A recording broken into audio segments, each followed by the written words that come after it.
Class 10, Life Process, Part 3. Hello everyone, हम continue करते हैं अपना चैप्टर लाइफ प्रोसेस। इसका नेक्स्ट टॉपिक जब हम पढ़ेंगे वो है मेटाबॉलिज्म। ये भी एक इम्पॉर्टेंट टॉपिक है, व्हाट इज मेटाबॉलिज्म। तो उससे पहले मैं आपको दिखाऊंगी दुबई की सुबह। ये दुबई की मॉर्निंग है, बहुत ज़्यादा अभी रश नहीं है, कुछ कुछ गाड़ियाँ ही हैं जो कि यहाँ से भी चल रही हैं। अभी सुबह के 5 बज रहे हैं। तो मेटाबॉलिज्म समझने के लिए, मेटाबॉलिज्म को समझने के लिए सबसे पहले हमें समझना पड़ेगा बायोकेमिकल रिएक्शंस। तो what are biochemical reactions? Biochemical reactions क्या होती हैं? So various chemical reactions take place within the cells of organisms. During these vital activities are known as biochemical reactions.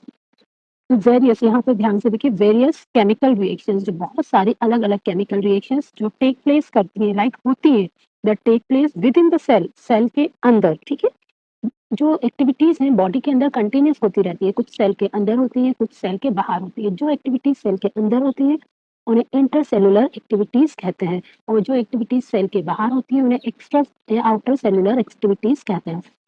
तो जितनी भी इंटरसेलुलर एक्टिविटीज होती है सेल के अंदर, various chemical reactions that take place within the cells of organisms, living organisms के cells के अंदर जितनी भी केमिकल रिएक्शंस होती हैं during these vital activities. Vital activities क्या है? जो हमारी बॉडी है जो ये एक्टिविटीज कर रही है, like respiration, reproduction, digestion, absorption, circulation, ये सारी जो इतनी भी एक्टिविटीज हैं, ये सारी एक्टिविटीज जो हमारे बॉडी के अंदर हो रही है, जो हमारे सेल्स के अंदर हो रही है, उन एक्टिविटीज के दौरान, उन एक्टिविटीज के ड्यूरेशन में जो भी चेंजेस आ रहे हैं, जो भी केमिकल रिएक्शंस हो रहे हैं, वो सारे केमिकल रिएक्शंस को बायोकेमिकल रिएक्शंस कहते हैं। तो बायोकेमिकल रिएक्शंस क्या होते हैं? What is biochemical reactions? या define biochemical reactions. So various chemical reactions take place within the cells of organisms during these vital activities known as biochemical reactions.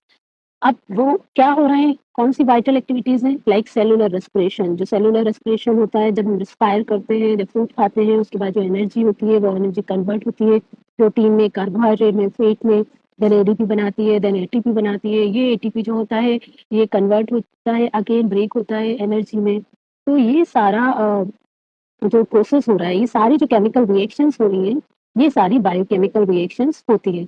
अब metabolism इन्हीं biochemical reaction से जुड़ा हुआ है।